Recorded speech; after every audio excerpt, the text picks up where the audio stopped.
Shock as family came out unhurt after a devastating accident.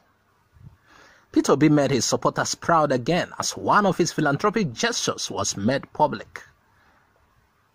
Nnamdi Kanu's brother raises alarm over something dangerous happening in the southern part of Nigeria.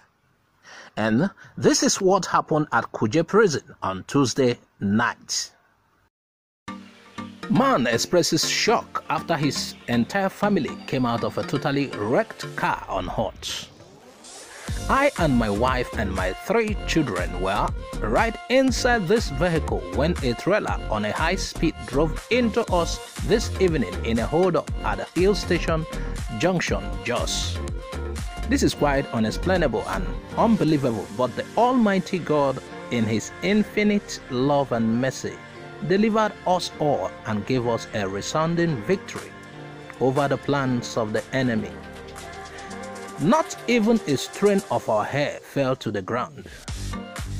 Indeed, this can only be God, he said.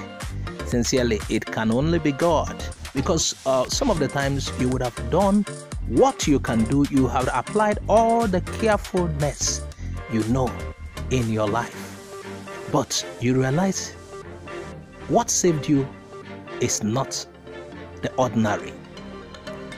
God saves, and that is why I keep trusting in God. Let's move on to the next story. Peter Obi wows his supporters again, making them proud as he appears on Arise TV News, reacting to Kwankwaso's claim. Peter Obi has been rendering financial support to the biggest rice processing factory in Kanu State, Kwankwaso State, which is owned by a northerner. But we never heard of it until on this show on Arise TV. Obi talked about how he supported UMZA Rice, one of the biggest rice milling factory in Nigeria, located in Kano State. This was him there right in 2019.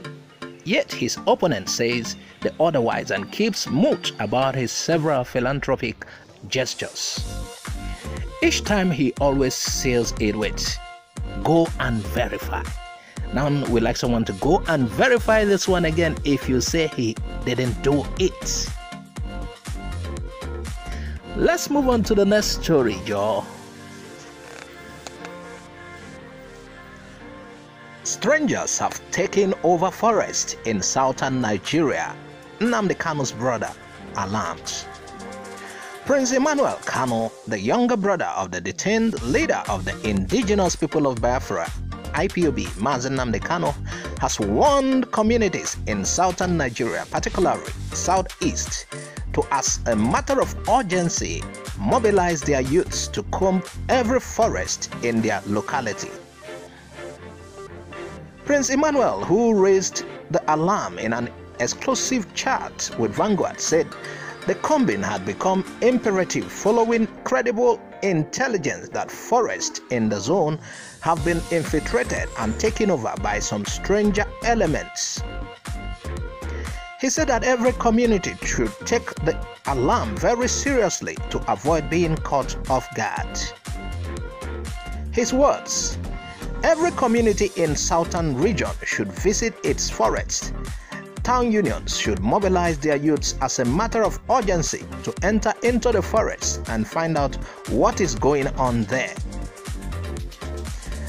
Quite alright, Prince Emmanuel Kanu is right, but he should be aware that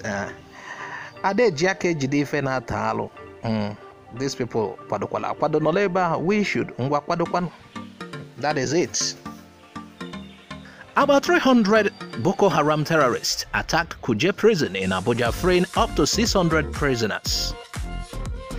Boko Haram terrorists armed with RPGs, GPMGs and bombs attacked Kuje Correctional Facility, releasing more than 500 inmates in an operation which lasted for about 3 hours.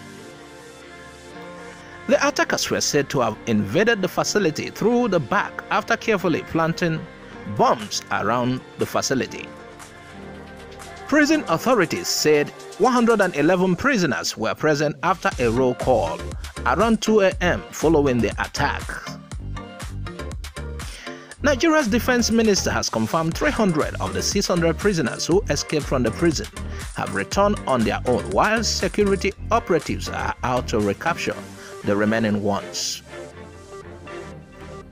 Basha Magaji visited the prison facility along with the permanent secretary Shuaib Belgore. He reiterated that Boko Haram are responsible for the attack on the prison. He went further to say that about 64 inmates in Kuje Prison facility were Boko Haram convicts.